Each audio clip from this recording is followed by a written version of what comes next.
سلام، امیدوارم حالتون عالی باشه. شاید این جمله رو که دستم نمک نداره به خودتون بارها گفته باشین یا از اطرافیانتون شنیده باشین، یا اینکه لطف مکرر حق مسلم، یا اینکه احساس این که من در یک رابطه‌ای خیلی اضافه کاری کردم براتون به وجود اومده باشه، یا تضادی که این روزا خیلی از ماها پیدا کردیم که آیا باید خوب باشیم یا بد؟ چرا اینقدر خوب بودن سخت شده؟ چرا وقتی خوبی میکنیم جواب نامناسب میگیریم؟ چرا وقتی اعتماد میکنیم، وقتی صداقت به خرج میدیم، وقتی وقت میذاریم برای یه نفر ولی در نهایت ترکمون میکنه یا در نهایت بهمون رکب میزنه؟ حالا هم توی رابطه‌های کاری، هم توی رابطه‌های عاطفی، مخصوصا رابطه‌های عاطفی که ما وقت بیشتری رو میذاریم. چرا باید یه کاری بکنیم که آدم‌ها دچار این تضاد بشن که خوب بودن، صادق بودن، انسان شریف بودن، منعطف رفتار کردن اشتباهه؟ و چرا باید با منفعت طلبی هامون و خودخواهی هامون اونا رو به جایی برسونیم که از عملکردشون پشیمون بشن؟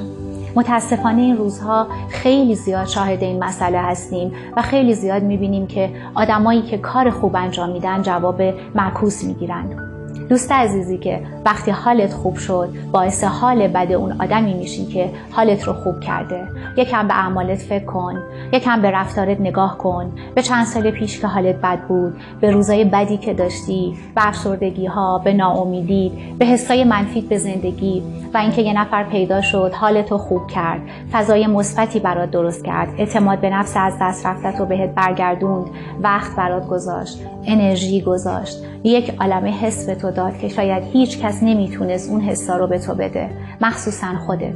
و حالا به محض اینکه حالت خوب شد، به محض اینکه احساس مناسبی پیدا کردی، اولین نفری رو که حذف کردی همین آدم بود. اولین نفری رو که ترک کردی و از زندگیت بیرون انداختی همین آدم بود. پس حق داره که احساس بکنه که خوب بودن، اعتماد داشتن و وقت گذاشتن اشتباهه. ولی خواهش میکنم نذاریم آدمهای خوب و مهربون زندگیمون این حس بهشون دست بده که خوب بودن اشتباهه. بیایم کمک کنیم با هم دیگه این نمک نشناسی و قدر ناسپاسی رو که ظاهرا داره شیوع زیادی پیدا میکنه تبدیل به حسای خوب بکنیم و نذاریم بیماری نسلمون بشه.